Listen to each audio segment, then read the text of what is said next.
Olá pessoal, eu sou Lívia Biscotto, professora de português e vou falar sobre o que mais cai no concurso de soldado da PMMG no conteúdo de língua portuguesa. Eu analisei as últimas 5 provas que estão disponíveis no site oficial da Polícia Militar de Minas Gerais, ou seja, analisei todas as questões que já caíram e também os 5 editais anteriores. Eu trouxe aqui para vocês os resultados detalhadamente. Ao todo, foram 56 questões analisadas, sendo 23 de interpretação de texto e 33 de gramática. Vamos ver com detalhes esses resultados. Caíram 4 questões de significado das palavras, que às vezes no edital vem como adequação conceitual, e eu não coloquei dentro de interpretação de texto porque depende realmente do seu vocabulário, não só do contexto. Existem questões que cobram o significado de forma isolada. 4 questões de classes de palavras, principalmente caíram substantivos e pronomes. 4 questões dos elementos da narrativa, eles vão cobrar tipos de narradores e tipos de discurso. 3 questões das funções da linguagem. 3 questões cobrando denotação e conotação, sentidos. 2 questões de polissemia, homônimos, sinônimos e antônimos. 2 questões de conjugação verbal, dos tempos e modos verbais, 2 questões de concordância verbal e nominal, uma questão de regência verbal, uma de pontuação, uma de crase, uma de análise sintática, vejam que é só uma de análise sintática mesmo, uma de formação de palavras, uma de ortografia, não foi focada em acentuação, só ortografia mesmo, uma questão cobrando os gêneros textuais, uma de coesão, que aliás cobra o uso do pronome também, e uma de figuras de linguagem. Agora eu vou trazer para vocês os tópicos da maneira como eles costumam aparecer nos editais dessa banca. E tô aqui para desvendar isso para vocês, para mostrar o que eles significam. Não se desesperem se um tópico for muito grande, porque eu costumo dizer que quanto mais longo o tópico, mais simples ele é. Vamos lá. Normalmente o primeiro tópico é linguagem como instrumento de ação e interação presente em todas as atividades humanas, funções da linguagem e diversidade linguística, língua padrão e língua não padrão. Isso aí é super simples, né? A primeira parte é só um geralzão, né? A linguagem está em todos os lugares. Basicamente é isso. Depois tem funções da linguagem, que aí sim é uma matéria, vale muito a pena estudar, porque já caíram 3 questões, como eu mostrei. Diversidade linguística, né? Essa variação linguística.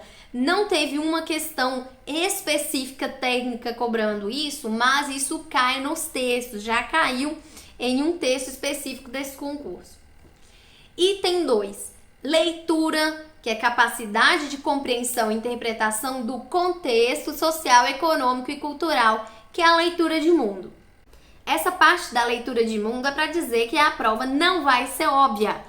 Não vai estar tudo na superfície do texto, ou seja, você vai precisar relacionar aquele conhecimento com aquilo que você já viveu, com aquilo que você já leu anteriormente. É o que está relacionado à sua bagagem de conhecimento, ao seu repertório sociodiscursivo. Vamos continuar. Aqui nós temos mais tópicos relacionados à interpretação. 3. Texto. Os diversos textos que se apresentam no cotidiano, escritos nas mais diferentes linguagens verbais e não verbais. Ou seja, jornais, revistas, fotografias, esculturas, músicas, vídeos, entre outros. E 4. Estrutura textual, organização e hierarquia das ideias, ideia principal e ideias secundárias, relações lógicas e formais entre os elementos do texto, a coerência e a coesão textual, defesa do ponto de vista, a argumentação e a intencionalidade. O item 3 é para dizer que a banca, se quiser, pode cobrar uma imagem ou alguma coisa que extrapole o texto escrito, o texto normal. Mas não é uma tendência. Nessas 5 provas que foram analisadas, isso não aconteceu. Tem também o item 4, que, como a gente viu, parece muito com aquilo cobrado na redação, também é importante na interpretação de texto. E eu chamo a atenção de vocês para a parte de coesão, porque já teve uma questão que cobrou apenas coesão. Então é importante a gente ficar ligado nisso aí também.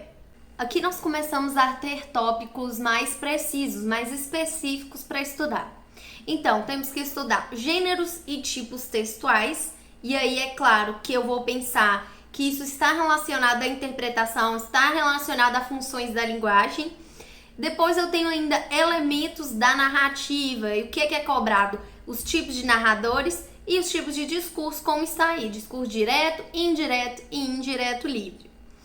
Depois tem a parte de semântica, que é o significado das palavras e das sentenças, e linguagem denotativa e conotativa, que nós vimos que cai, sinonímia, antonímia e polissemia. Depois também temos estilística, figuras de linguagem. E eu peço que vocês deem uma atenção maior a esses conteúdos, eles são muito relevantes. Inclusive, elementos da narrativa é um diferencial do concurso de soldados da PMMG em relação a outras provas que não cobram muito, mas aqui é muito importante. Também tem semântica, e dentro de semântico o que se destaca é polissemia, que são os diferentes sentidos da palavra, e também figuras de linguagem, tá? Vamos continuar. Agora vamos entrar nos tópicos de gramática mesmo. Eu separei esses pares aí dos conteúdos que devem ser estudados juntos.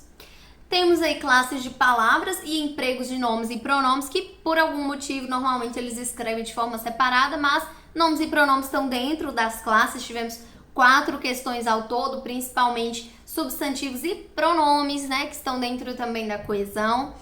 Depois verbos, né, emprego de tempos e modos verbais, aí temos que ver a nossa conjugação e concordância verbal e nominal. 2 questões e uma delas cobrou concordância verbal e nominal junto, né, na mesma questão.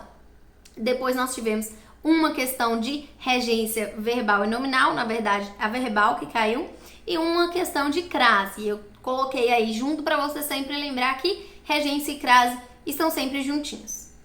Na parte de gramática propriamente dita, esses itens são os mais relevantes.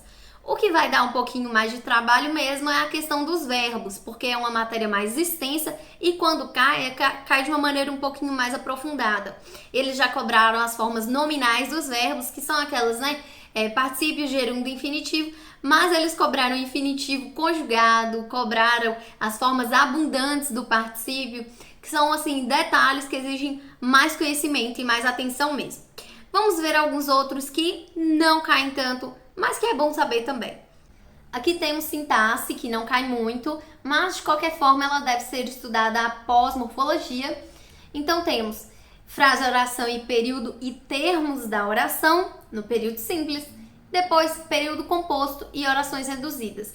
Por último, pontuação, que deve aparecer realmente depois de sintaxe, como eu sempre digo, porque para compreender, nós precisamos primeiro dominar a análise sintática. Vamos ver as matérias restantes.